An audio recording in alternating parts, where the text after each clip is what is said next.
नमस्कार।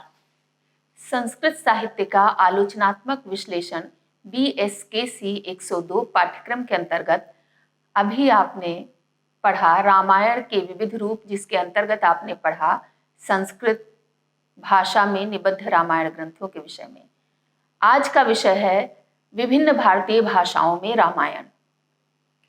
इसमें विभिन्न भारतीय भाषाओं में रामायण पर प्रकाश डाला जाएगा कि भारत की विभिन्न भाषाओं में कौन कौन से रामायण प्रसिद्ध हैं। सबका आधार ग्रंथ वाल्मीकि रामायण ही है, परंतु अन्य भाषाओं में अलग अलग रचनाकारों के रामायण प्रसिद्ध हैं। उनके विषय में आज चर्चा की जाएगी। सर्वप्रथम तमिल पर प्रकाश डालेंगे कि तमिल में रामायण क्या है, कौन सा है। तो तमिल रामायण को कंब रामायण भी कहा जाता है। दक्षिण भारत में सर्वाधिक प्रसिद्ध रामायण है। ऐसा माना जाता है कि तमिल भाषा में एक रामायण के पद्यानुवाद की रचना हो चुकी थी 7वीं शताब्दी में, परंतु वह प्राप्त नहीं होती है। यह मत है एस वैयपुरी पिल्ले का कि रामायण का एक पद्यानुवाद 7वीं शताब्दी में हुआ था, परंतु अभी वह प्राप्त नहीं होता है। जो रामायण तमिल में प्राप्त होता है, सबसे प्राचीन जो काव्य ग्रंथ है वह है कंब के द्वारा रचित तमिल रामायण, जिसको तमिल रामायण के नाम से भी जाना जाता है, कंब रामायण के नाम से भी जाना जाता है। इसका रचना काल 12वीं शताब्दी है। ऐसा बताया जाता है कि कंब के पहले ओट्टकूतन ने तमिल भाषा में रामायण की रचना की थी, परंतु जब उन्होंने कंब रामायण की रचना देखी तो वे अपनी रचना को नष्ट करने लगे। बस उसके उत्तर कांड को ही बचाया जा सका। इसलिए तमिल रामायण का उत्तर कांड जो है वो कंब के द्वारा रचित नहीं है, अपितु वह वही है जो ओट्टकूटन के रचनाकांश बचाया जा सका था। तमिल रामायण के आधार पर ही उसके उत्तर कांड में राम धोबी के कहने पर सीता परित्याग करते हैं। यह एक विशेष घटना है जिसका उल्लेख है। शेष यदि कथा पर दृष्टिपात किया जाए तो इसकी और पूरी कथा वाल्मीकि रामायण पर ही आधारित है। कंब रामायण के अनुसार यदि उसे हम पढ़ें तो वो वाल्मीकि रामायण का जो दाक्षिणात्य पाठ है उस पर यह आधारित है, और ऐसा लगता है कि कंब उस पाठ से परिचित थे क्योंकि वहां से उन्होंने अनेक अंश ग्रहण किए हैं। विद्वानों का मत है कि कुछ प्रसंग वाल्मीकि रामायण के पश्चिमोत्तर पाठ से भी कंब रामायण में आए हैं, क्योंकि वो दाक्षिणात्य जो पाठ है उसमें नहीं प्राप्त होते हैं। और ये प्रसंग जो आए हैं पश्चिमोत्तर पाठ से वाल्मीकि कंब रामायण में, वे प्रसंग अध्यात्म रामायण और रंगनाथ रामायण में भी आए हैं। तो इस प्रकार से कंब रामायण पर जो पश्चिमोत्तर पाठ है रामायण वाल्मीकि रामायण का, उसका भी थोड़ा प्रभाव दिखाई पड़ता है। तमिल रामायण, इसको कंब रामायण भी कहते हैं, इस पर जानकी हरण एक महाकाव्य है जिसका समय 8वीं शताब्दी है, उसका भी पर्याप्त प्रभाव दिखाई पड़ता है। जानकी हरण के अनेक प्रसंगों का कंब रामायण में वर्णन किया गया है। कंब रामायण का जो कलेवर है वो वाल्मीकि रामायण के जैसा ही है। कथा वस्तु पर यदि हम दृष्टिपात करें तो कुछ स्थलों पर यह वाल्मीकि रामायण से भिन्न है। वे स्थल हैं जैसे इंद्र का विडाल का रूप धारण करना, अर्थात बिल्ली का रूप धारण करना, वाल्मीकि रामायण में नहीं प्राप्त होता। इंद्र तथा अहल्या के प्रति गौतम के शाप का वर्णन है यहाँ पर। मंथरा के वैर के कारण को बताया गया है। निद्रा देवी का मानवीकरण यहाँ किया गया है। शरभंग के मोक्ष की कथा कंब रामायण में प्राप्त होती है। इसके साथ ही साथ विभीषण की पुत्री के रूप में त्रिजटा का यहाँ उल्लेख आया है, और लक्ष्मण के नागपाश का भी वर्णन है। माया सीता के वध के पश्चात विभीषण मधुमक्खी के रूप में रावण के पास जाते हैं, इसका भी वर्णन वहाँ प्राप्त होता है। इसके साथ ही साथ भरत के द्वारा आत्महत्या के विचार का भी वर्णन यहाँ पर प्राप्त होता है। तो ऐसे कुछ अनेक प्रसंग हैं जो वाल्मीकि रामायण से अपनी भिन्नता भी रखते हैं। वो स्वाभाविक भी है क्योंकि रामायण लोक में प्रसृत एक महाकाव्य रहा है, और उसमें लोक का और स्थानीय और समय के अनुसार स्वर आना स्वाभाविक है।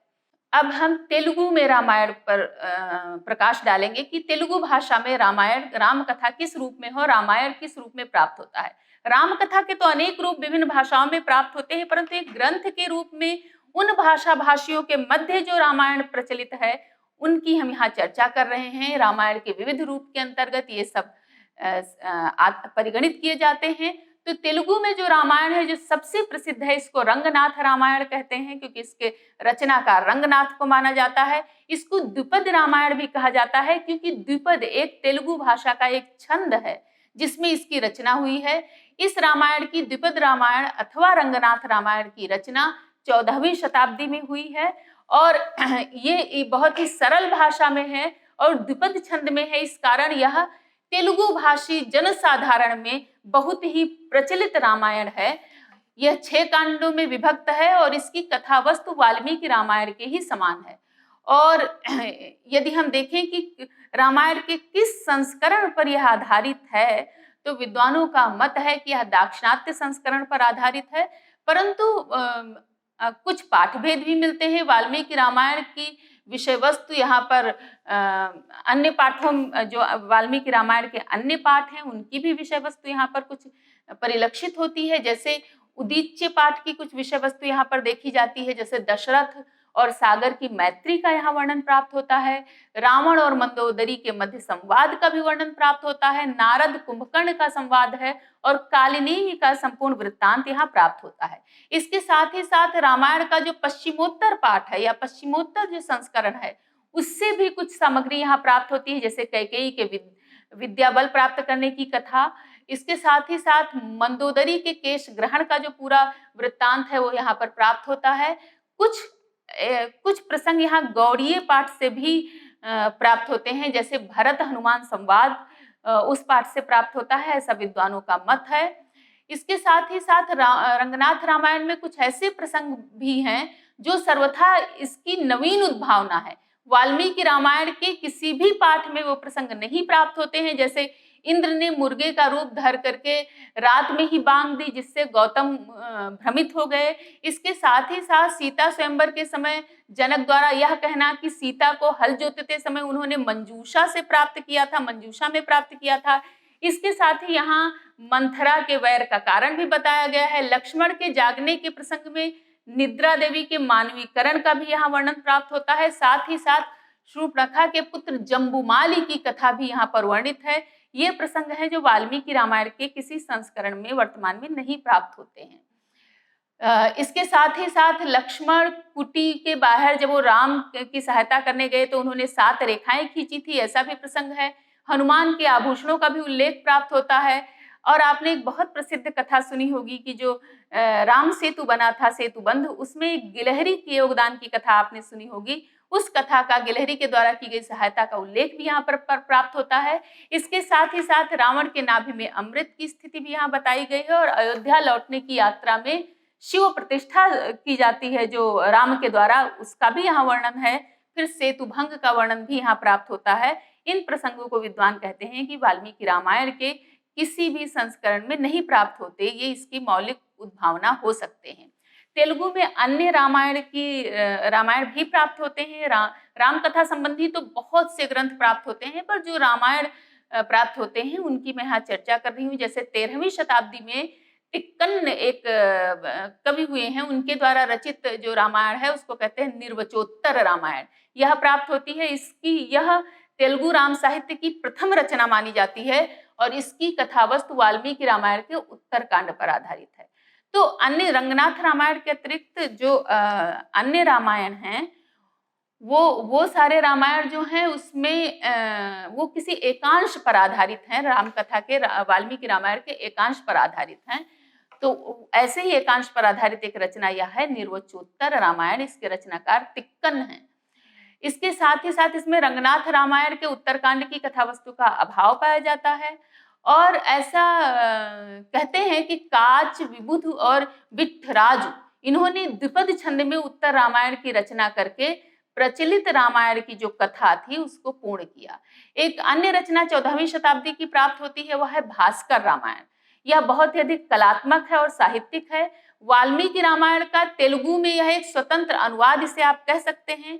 इसके साथ ही साथ 18वीं सदी में एक चंपू रचना प्राप्त होती, उत्तर रामायण जिसे कहते हैं। यह ककटि पापराजु के द्वारा रचित है। तो ये सब कुछ रामायण हैं जो और तेलुगु भाषा में प्राप्त होते हैं, परंतु ये संपूर्ण नहीं है, एकांश पर ही आधारित है। 17वीं शताब्दी में कट्ट वरदराजु ने एक विस्तृत द्विपद रामायण की रचना की थी और गोपीनाथ रामायण भी एक प्राप्त होती है जिसका समय 18वीं शताब्दी है। द्विपद छंद में एकोजी रामायण भी प्राप्त होती है, यह भी 18वीं शताब्दी की एक रचना है।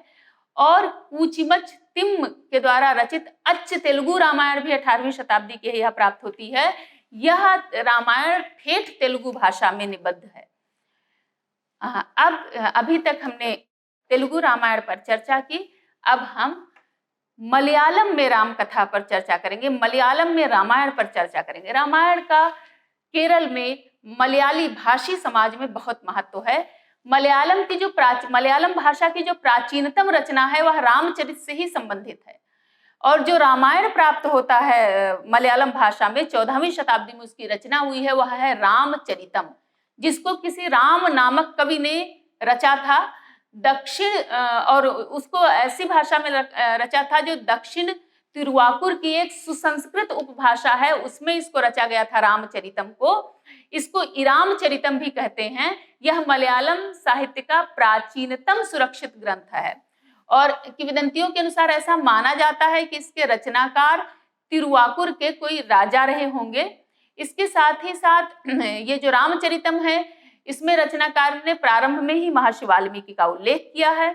अनेक स्थलों पर यह जो रामचरितम वाल्मीकि रामायण का अक्षरशः अनुवाद प्रतीत होता है यह ग्रंथ।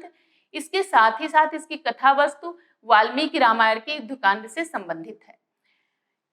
इस रामचरितम के अतिरिक्त एक अन्य रचना है जिसका नाम है राम कथप पाटु। यह 14वीं शताब्दी की रचना है। इसके रचनाकार पिल्लई आसन हैं और यह भी इसी समय रची गई जिस समय रामचरितम या रामचरित रचा गया। इसमें केवल राम रावण के युद्ध का वर्णन है। एक अन्य रचना है 15वीं शताब्दी की कर्णश रामायण। इसके रचनाकार कर्णश पणिक्कर हैं और यह 15वीं शताब्दी के उत्तरार्ध की एक रचना है। यह वाल्मीकि रामायण का अनुवाद है ऐसा विद्वान कहते हैं और इसमें रचनाकार ने पणिक्कर ने प्रचलित रामायण के अनेक वृत्तांतों को जो आवश्यक नहीं प्रतीत हुए उनको स्थान नहीं दिया है। इसके साथ ही साथ एक चंपू रचना भी है जिसका नाम है रामायण चंपू। इसके रचनाकार हैं पूनम नपूतिरी। ये 15वीं शताब्दी की रचना है। यह मणिप्रवालम शैली में रचित है। मणिप्रवालम एक मलयालम साहित्य की एक साहित्यिक शैली है और यह इसमें संस्कृत मिश्रित मलयालम का प्रयोग किया गया है जो मणिप्रवालम शैली की विशेषता है। एक बहुत ही महत्वपूर्ण रामायण है जो वर्तमान में भी और परंपरा से भी केरल वासियों के मध्य बहुत ही प्रसिद्ध है, सर्वाधिक लोकप्रिय है, आज भी उसका पाठ होता है, वह है अध्यात्म रामायण। इसके रचनाकार हैं एलुच्छन, जिसको अनेक बार हम लिखते हैं देवनागरी में एशुच्छन, क्योंकि जो इसमें मलयालम की ध्वनि है वह हमारी भाषाओं में नहीं पाई जाती। तो इसके रचनाकार हैं एडुच्छन और अध्यात्म रामायण है यह। और मलयालम जो कैलेंडर है उसमें जो अंतिम माह होता है उस अंतिम माह में कर्किटक जो अंतिम माह होता है उसको रामायण मासम कहा जाता है और उसमें इसी अध्यात्म रामायण का मास पर्यंत पाठ किया जाता है। यह रामायण मासम अभी 16 अगस्त को समाप्त हुआ है। उसके बाद मलयालम जो कैलेंडर है उसका प्रथम माह जो है चिंगम वह प्रारंभ हुआ है। तो चिंगम से कर्किटक तक यह 12 माह होता है मलयालम कैलेंडर का और उसमें जो कर्किटक है वह अंतिम माह माना जाता है। इसी में रामायण, इसी को रामायण मासम कहा जाता है और इसी में अध्यात्म रामायण का पाठ होता है और यह बहुत ही लोकप्रिय रामायण है केरल वासियों के मध्य। इसके अतिरिक्त एक अन्य रामायण है जिसको कहते हैं केरल वर्मा रामायण। इसके रचनाकार वीर केरल वर्मा है, इसीलिए उनके नाम के आधार पर इस ग्रंथ का नाम है केरल वर्मा रामायण। यह वाल्मीकि रामायण का एक स्वतंत्र अनुवाद मात्र है ऐसा विद्वान बताते हैं। तो अभी आपने मलयालम में राम कथा, मलयालम में प्रसिद्ध जो रामायण है उसके विषय में आपने जाना। अध्यात्म रामायण वहाँ सर्वाधिक प्रसिद्ध है। अब हम कन्नड़ में प्रसिद्ध रामायण, कन्नड़ रामायण पर चर्चा करेंगे। कन्नड़ भाषा में यदि देखा जाए राम कथा या रामायण आधारित रचनाओं को तो सबसे अधिक जैन साहित्य, जैन राम कथा साहित्य वहाँ प्राप्त होता है। उसका विकास भी बहुत हुआ है। उसके बाद सबसे पहले यही जैन राम कथा साहित्य प्राप्त होता है और उसके बाद सामान्य राम कथा साहित्य प्राप्त होता है, जिसे विद्वानों ने ब्राह्मण राम कथा साहित्य भी कहा है। तो 11वीं शताब्दी में विस्तृत जैन राम कथा का साहित्य रचा जाने लगा था, ऐसा विद्वानों का मत है। तोरवे निवासी एक कवि हुए हैं नरहरि, उन्होंने तोरवे रामायण की रचना की है 16वीं शताब्दी में। यह कन्नड़ की प्रथम रामायण मानी जाती है। नरहरि की एक अन्य रचना है जो रामायण पर आधारित है, वो है मैं रावण कालग। इसमें मैं रावण के युद्ध का वर्णन है।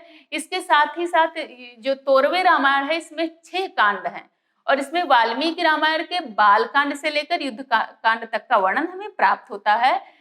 यह तोरवे रामायण वाल्मीकि रामायण के दाक्षिणात्य संस्करण के अधिक निकट है। कन्नड़ भी दक्षिण में ही बोली जाने वाली भाषा है। तोरवे रामायण के अनेक प्रसंग आनंद रामायण से भी मिलते हैं और इसके अतिरिक्त कन्नड़ में एक लक्ष्मीश एक कवि हुए हैं, उनके द्वारा रचित जो रचना है जैमिनी भारत, इसमें भी रामकथा का अंश है। यह 16वीं शताब्दी में रची गई है। कर्नाटक में यह अत्यंत लोकप्रिय ग्रंथ है। इसमें सीता के वनवास का करुण वर्णन प्राप्त होता है।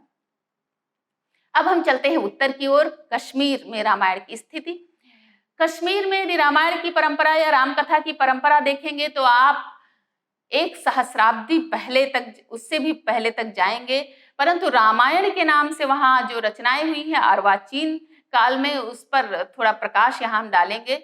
कश्मीर का जो रामायण है उसको रामावतार चरित कहते हैं। 18वीं शताब्दी में इसकी रचना हुई है। दिवाकर प्रकाश भट्ट इसके रचनाकार हैं और इस रचना का रामावतार चरित जो है वह परंपरा में अनेक शताब्दियों से कश्मीर में जो चली आ रही राम कथा की परंपरा है उसको अनुसूत करके यह रचना रची गई है। यह कश्मीरी भाषा में है। यहाँ पर कश्मीरी रामायण की बात कश्मीरी भाषा में हो रही है। आप सभी को यह यहाँ बता देना आवश्यक है कि प्राचीन काल में कश्मीर में शारदा लिपि में संस्कृत ग्रंथ रचे जाते थे। आप सभी भारतीय ज्ञान परंपरा से संस्कृत से परिचित हैं तो इस तथ्य से अवश्य परिचित होंगे। तो इसमें रामावतार चरित में अवतार की व्यापकता है और इसकी जो समस्त कथा है वो शिव पार्वती संवाद के रूप में प्राप्त होती है। इसमें दशरथ के यज्ञ से लेकर राम के स्वर्गारोहण तक संपूर्ण कथा प्राप्त होती है। तो इस प्रकार से यदि हम इससे पहले राम कथा साहित्य पर हम दृष्टिपात करेंगे तो क्षेमेंद्र का जो रामायण मंजरी इत्यादि ग्रंथ आएगा, परंतु वो प्रसिद्ध और प्रचलित रामायण के रूप में यहाँ पर हम उसे उल्लेख नहीं उसका करेंगे। वो संस्कृत का ग्रंथ है, कश्मीरी भाषा का ग्रंथ नहीं है। असमिया अर्थात असमिया भाषा में जो रामायण है, असमिया रामायण पर हम चर्चा करेंगे। तो यदि अन्य भारतीय भाषाओं को, विशेषकर उत्तर भारतीय भाषाओं को देखा जाए तो उसकी अपेक्षा जो प्राचीनतम रामकथा साहित्य हमें प्राप्त होता है वह असमिया में प्राप्त होता है, बांग्ला में प्राप्त होता है और उड़िया में प्राप्त होता है। इन तीनों भाषाओं में असमिया, बांग्ला और उड़िया में प्राचीन रामकथा साहित्य सुरक्षित है। असमिया में माधव कदली का रामायण प्राप्त होता है, बांग्ला में कृत्तिवास का और उड़िया में बलराम दास का रामायण बहुत ही अधिक विख्यात है। तो ये तीनों उत्तर भारत में प्राचीनतम प्राप्त जो रामकथा का रूप है अन्य भाषाओं में, संस्कृतेतर भाषाओं में, वह सुरक्षित है।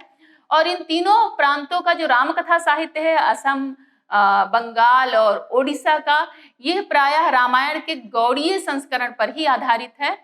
तो असमिया रामायण जो बहुत ही प्रसिद्ध है वह है माधव कदली के द्वारा रचित रामायण, जो 14वीं शताब्दी में जिसकी रचना हुई और यह असमिया राम साहित्य का प्रमुख ग्रंथ है, आकर ग्रंथ है। इसमें अयोध्या कांड से लेकर युद्ध कांड तक के 5 कांडों की रचना माधव कदली के द्वारा की गई है, ऐसा माना जाता है। इसके पश्चात शंकर देव ने इसके उत्तर कांड की रचना की है और शंकर देव जी के एक शिष्य हुए हैं माधव देव, उन्होंने आदि कांड की भी रचना की है। माधव कदली के द्वारा रचित यह जो रामायण है, इसमें कुछ ही प्रसंग वाल्मीकि रामायण से भिन्न हैं, जैसे सीताहरण के पश्चात सीताहरण के समय सुपार्श द्वारा रावण को रोकना, इसके साथ ही साथ हनुमान द्वारा वाटिका विध्वंस से पूर्व ब्राह्मण के वेश में रावण से भेंट करना। शंकर देव ने उत्तरकांड में सीता वनवास से राम के स्वर्गारोहण तक की कथा बिना किसी विशेष परिवर्तन के यहाँ प्रस्तुत की है। माधव देव द्वारा रचित असमिया जो बाल कांड है, उसकी सबसे बड़ी विशेषता यह है कि वह कृत्तिवास के द्वारा रचित बांग्ला रामायण पर आधारित है।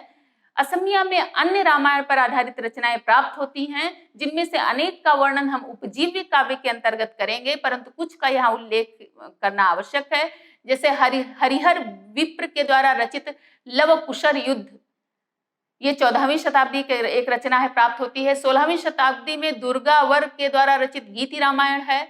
इसके साथ ही साथ अनंत कदली की जीव स्तुति रामायण है, मही रावण वध है, पाताल खंड रामायण है, सीतार पाताल प्रवेश नाटक इत्यादि है। शंकर देव का उत्तरकांड आपने अभी जाना ही, राम विजय नाटक भी इनका प्राप्त होता है, जिसे सीता स्वयंवर नाटक भी कहते हैं। रघुनाथ महर्त के द्वारा कथा रामायण और अद्भुत रामायण की भी रचना की गई है। और इसके साथ ही साथ अभी आपने देखा ये है असमिया रामायण, जो बहुत प्रसिद्ध है अभी भी वहाँ। और बांग्ला में रामायण की स्थिति पर हम प्रकाश डालेंगे। बांग्ला में जो सबसे प्रसिद्ध रामायण है वह कृत्तिवास रामायण। बाद के अनेक भाषाओं की राम संबंधी जो रचना है, रामायण के आधार पर रचे गए जो ग्रंथ हैं, उन पर कृत्तिवास रामायण की भी छाप देखने को मिलती है। कृत्तिवास रामायण के रचनाकार कृत्तिवास ओझा हैं। 15वीं शताब्दी में कृत्तिवास रामायण की रचना हुई थी और यह रामायण पयार छंद में रची गई है और इसे राम पांचाली भी कहते हैं। रामायण, जैसा कि पिछले व्याख्यानों में आपने देखा कि कथा परंपरा का ग्रंथ है, इसका मंचन भी होता था, गायन भी होता था। मंचन आज होता भी है और गायन भी होता है, विभिन्न क्षेत्रों में प्रभुत्व रूप से होता है, कुछ क्षेत्रों में अभी उसकी वो यदा कदा ही देखने को मिलता है, परंतु यह मंचन और गायन से संबंधित हमारी कथा परंपरा का महत्वपूर्ण ग्रंथ है। तो इसे कृत्तिवास रामायण को राम पांचाली के रूप में भी जानते हैं। पयार छंद में यह वर्णित है। इसमें बहुत सी सामग्री प्रक्षिप्त है और यह मूलतः किस पाठ से लिया गया होगा यह भी अनिश्चित है। यद्यपि कुछ कुछ पाठों के अंश इसमें प्राप्त होते हैं। इसमें इतने छेपक हैं कि छेपकों का पता लगाना बहुत ही कठिन है, क्योंकि यदि हस्तलिखित इसकी किसी प्रति को, पांडुलिपि को देखा जाए तो 200 से 250 वर्ष से अधिक पुरानी कोई पांडुलिपि नहीं प्राप्त होती है। इसमें राक्षसों के राम भक्त संबंधी जितना वर्णन प्राप्त होता है, वह जितना अंश है उसको विद्वानों ने पूर्णतः प्रक्षिप्त माना है। यह भी माना जाता है कि ये समस्त अंश 8वीं शताब्दी में कवि चंद्र के द्वारा रचे गए और इसमें जोड़े गए। कृत्तिवास रामायण का प्रथम संस्करण श्रीरामपुर मिशन प्रेस द्वारा सन 1803 ईस्वी में प्रकाशित किया गया था। बाद में बंगीय साहित्य परिषद ने अयोध्या कांड का प्रकाशन 1900 ईस्वी में किया तथा उत्तर कांड का प्रकाशन और संपादन 1903 ईस्वी में किया। 1936 ईस्वी में नलिनीकांत भट्टिशाली ने आदि कांड का संपादन किया। कृत्तिवास रामायण को जैसा कि हमने बताया, यह निश्चित करना थोड़ा कठिन है कि यह वाल्मीकि रामायण के किस संस्करण पर आधारित है, परंतु कुछ विद्वान ऐसा मानते हैं कि यह गौड़ीय पाठ पर, गौड़ीय संस्करण पर आधारित है। प्रारंभिक जो इसका कथानक है वह पद्म पुराण का जो पाताल खंड है उसके गौड़ीय पाठ से प्रभावित जान पड़ता है। राम भक्ति के प्रभाव के कारण परंपरागत कथानक में अनेक परिवर्तन यहाँ देखने को मिलते हैं और उसमें कुछ संवर्धन भी किया गया है। कृत्तिवास रामायण के कथानक पर शैव और शाक्त परंपरा का गहन प्रभाव देखने को मिलता है। जैसे कि आपने यदि हिंदी साहित्य पढ़ा है तो राम की शक्ति पूजा सूर्यकांत त्रिपाठी निराला की एक बड़ी रचना है, विस्तृत बड़ी रचना है, उसको आपने पढ़ा होगा। तो राम की शक्ति पूजा में जो कथानक है वह कृत्तिवास रामायण से ही लिया गया है, जिसमें शक्ति पूजा का परिणाम है राम विजय। राम शक्ति की पूजा करते हैं, देवी की आराधना करते हैं, वो वरदान देती हैं, फिर वो विजय प्राप्त करते हैं। तो यह जो कथानक है यह शैव और शाक्त परंपरा से प्रभावित है, ऐसा विद्वानों का मत है। कृत्तिवास रामायण के कुछ वृत्तांत बंगाल के समाज में ही प्रचलित हैं, देश के अन्य भागों में प्रचलित नहीं है। जैसे सीता विवाह के अवसर पर चंद्रमा के नृत्य का वहां वर्णन है, यह बंगाल के लोक में ही अधिक प्रचलित है। सीता के प्रति मंदोदरी तथा अन्य राक्षसियों के शाप का वर्णन भी वहीं प्राप्त होता है। कृत्तिवास रामायण के अनेक ऐसे प्रसंग हैं जो वाल्मीकि रामायण से सर्वथा भिन्न है। जैसे यदि आप उदाहरण के रूप में देखें तो राम लक्ष्मण के स्थान पर भरत शत्रुघ्न को भेजने की इच्छा दशरथ के द्वारा व्यक्त की जाती है। जब उनको विश्वामित्र आते हैं ले जाने के लिए, यह वर्णन अन्य किसी संस्करण में या अन्य किसी लोक में, भारतीय समाज के किसी अन्य हिस्से में नहीं प्राप्त होता। रावण के चित्र के कारण सीता के त्याग की घटना का यहाँ वर्णन किया गया है। लवकुश के युद्ध का वर्णन है, यह भी वाल्मीकि रामायण से भिन्न एक कथा यहाँ प्राप्त होती है। और सीता द्वारा दशरथ के पिंडदान की एक कथा यहाँ प्राप्त होती है, जो बहुत ही विशेष है, जो किसी भी संस्करण में या देश के किसी भी भूभाग में प्रचलित नहीं है, यह केवल बंगाल के लोक में ही प्रचलित है। बांग्ला में अन्य रामायणों पर यदि हम दृष्टिपात करेंगे तो नित्यानंद आचार्य के द्वारा रचित है एक रामायण, जिसको आश्चर्य रामायण कहते हैं, इसको अद्भुत आश्चर्य रामायण भी कहा जाता है। रामेश्वर दत्त ने अद्भुत रामायण की रचना की है। चंद्रावती की रामायण गाथा भी बहुत प्रसिद्ध है बंगाल में। भवानी नाथ ने राम पांचाली की रचना की है, वह भी राम कथा पर आधारित है। अध्यात्म रामायण पांचाली भी इसे कहा जाता है। और एक श्री लक्ष्मण हैं, उनके द्वारा रचित अध्यात्म रामायण भी बांग्ला में प्राप्त होता है। तो और भी अनेक ग्रंथ हैं जो प्राप्त होते हैं रामायण पर आधारित, पर वो रामायण के एकांश पर आधारित हैं, उनका उल्लेख हम उपजीव्य काव्य के अंतर्गत करेंगे। अब ओडिया रामायण की चर्चा करते हैं। अभी हमने बताया असमिया, बांग्ला और ओडिया में जो राम कथा है, जो रामायण है, वह सबसे प्राचीन है भारतीय उत्तर भारतीय भाषाओं में, आर्य भाषाओं में यदि देखा जाए तो ओडिया रामायण जो है 15वीं शताब्दी में इसकी रचना हुई। और इसके रचनाकार जो हैं वो राम कथाकार रहे हैं सिद्धेश्वर परिडा, जिनको सारला दास भी कहा जाता है। और सारला दास उनका नाम इसलिए पड़ा क्योंकि उनकी जो इष्ट देवी थी वो सारला चंडी थी। उन्हीं के नाम के आधार पर सारला दास वे स्वयं को कहते थे। परंतु इस रामायण का उल्लेख तो ओडिया साहित्य में प्राप्त होता है, पर यह रामायण अप्राप्य है। एक अन्य रामायण 17वीं शताब्दी की है, सिद्धेश्वर दास उसके रचनाकार हैं और इसको विलंका रामायण कहते हैं। तो सिद्धेश्वर परिडा और सिद्धेश्वर दास का जो नाम है, इसमें साम्य के कारण बहुत कुछ विद्वान ऐसा मानते थे कि इन दोनों के, इसके विलंका रामायण के रचनाकार सारला दास ही हैं, लेकिन यह जो मत है यह सर्वथा भ्रांत है। उत्कल एक और रामायण प्राप्त होती है, जिसको उत्कल वाल्मीकि कहे जाने वाले बलराम दास ने रचा है। यह 16वीं शताब्दी की में रचित रामायण है। यह सर्वाधिक लोकप्रिय है। इसको रामायण के नाम से ही यह ओडिया में प्रसिद्ध है। महेश्वर दास ने एक टीका रामायण की रचना की है, जो बलराम दास की रामायण है उसकी टीका ही है। इसके साथ ही साथ ओडिया में कान्हू दास के द्वारा रचित राम रसामृत सिंध एक ग्रंथ प्राप्त होता है। हलधर के द्वारा लिखा गया अध्यात्म रामायण भी ओडिया में प्राप्त होता है। तो आप देखेंगे कि किस तरह से ओडिया साहित्य में 16वीं शताब्दी जो है वह पूरे समग्र भारतीय साहित्य के लिए बहुत महत्वपूर्ण है। और भक्ति आंदोलन 16वीं शताब्दी में प्रारंभ हुआ था, जिसने देश के प्रत्येक कोने में अपनी अलख जगाई थी, इसलिए बहुत महत्वपूर्ण है। राम कथा साहित्य का सर्वाधिक विकास अन्य भारतीय भाषाओं में इसी कालक्रम में हुआ, इसी काल में हुआ। तो 18वीं शताब्दी में भी ओडिशा में कुछ रचे गए रामायण हैं, जैसे सिद्धेश्वर दास के द्वारा रचित विलंका रामायण है, जिसका भी हमने उल्लेख किया था। यही सर्वाधिक प्रसिद्ध है, क्योंकि सारला दास का रामायण तो प्राप्त नहीं होता, उसका उल्लेख ही हमें प्राप्त होता है। वारानिधि दास के द्वारा एक विलंका खंड की रचना की गई है। इसके साथ ही साथ विश्वनाथ का विचित्र रामायण प्राप्त होता है। विचित्र रामायण के नाम से 2 ग्रंथ प्राप्त होते हैं। एक के रचनाकार विश्वनाथ खुटिया हैं और दूसरे के रचनाकार भुइया माधव दास हैं। तो विचित्र रामायण के नाम से 2 रामायण ग्रंथ प्राप्त होते हैं उत्कल भाषा में, परंतु जो सर्वाधिक प्रसिद्ध है वो सिद्धेश्वर दास के द्वारा रचित 18वीं शताब्दी का ग्रंथ विलंका रामायण ही है। परंतु आपने देखा कि बलराम दास द्वारा 16वीं शताब्दी में रामायण की रचना की गई, वह भी ओडिशा में उत्कल प्रांत में बहुत लोकप्रिय है। अब हम हिंदी भाषा में रामायण पर चर्चा करते हैं। यदि आप हिंदी भाषा भाषी समाज को देखेंगे तो आज भी यहाँ पर रामायण का पाठ होता है, जिसे अखंड रामायण के नाम से जाना जाता है। तो हिंदी भाषी क्षेत्र में वाल्मीकि रामायण के स्थान पर रामायण के रूप में जो प्रसिद्ध रचना है वह है रामचरितमानस, जिसको सामान्य जनमानस रामचरितमानस न कहकर रामायण ही कहता है। तो रामचरितमानस की रचना अवधी में गोस्वामी तुलसीदास ने किया था।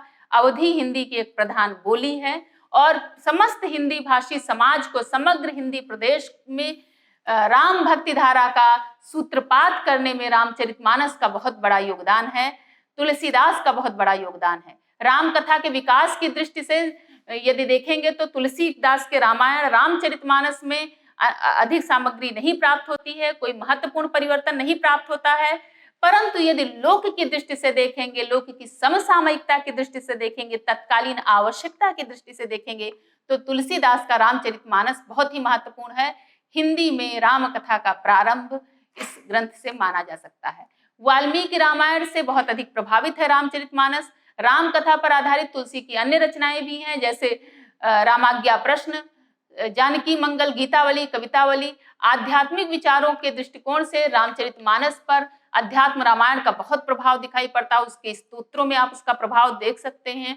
रामचरितमानस के बहुत सारे संस्करण हैं जिसमें प्रक्षेप भी प्राप्त होते हैं, जिसमें कुछ ऐसी कथाएं भी प्राप्त होती हैं जिसको विद्वान मूल रामचरितमानस की कथा नहीं मानते हैं।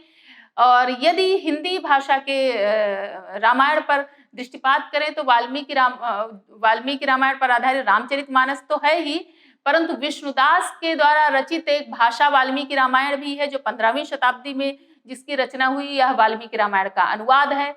सूरदास ने सूरसागर की रचना की, रामकथा इसका भी आधार है। इसका वर्णन हम उपजीव्य काव्य के अंतर्गत करेंगे। ईश्वरदास का भरत मिलाप है, 16वीं शताब्दी के पूर्वार्ध में यह रचा गया।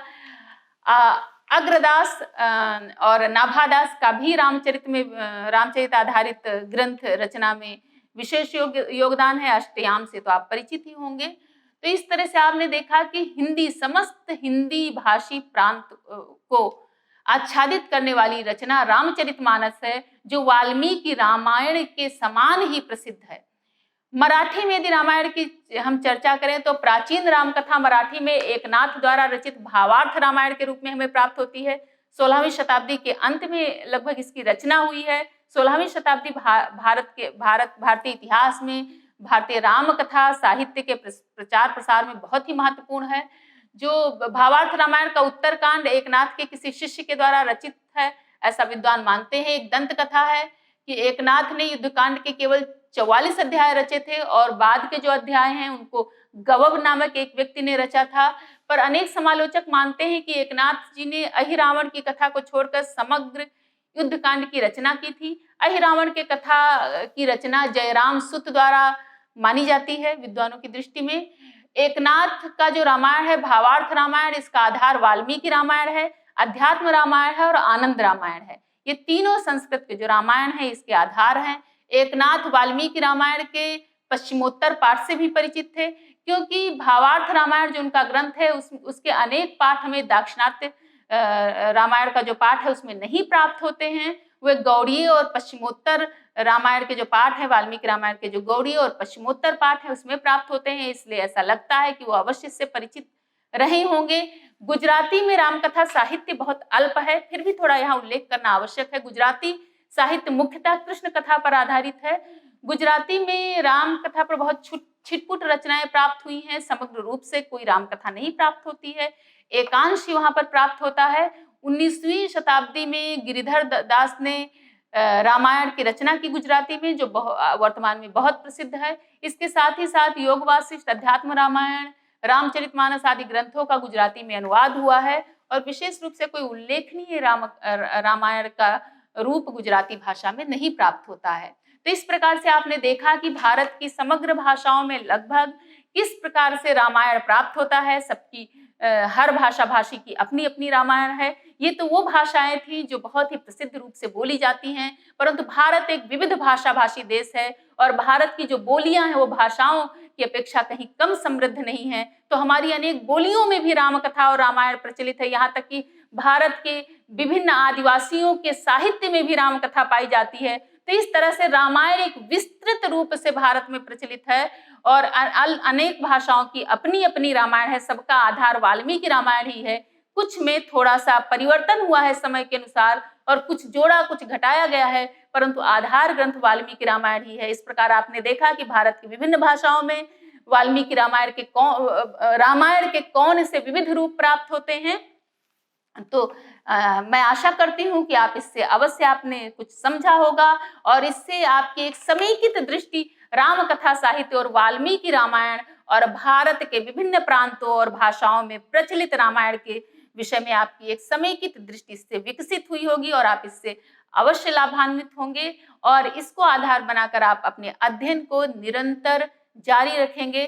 धन्यवाद।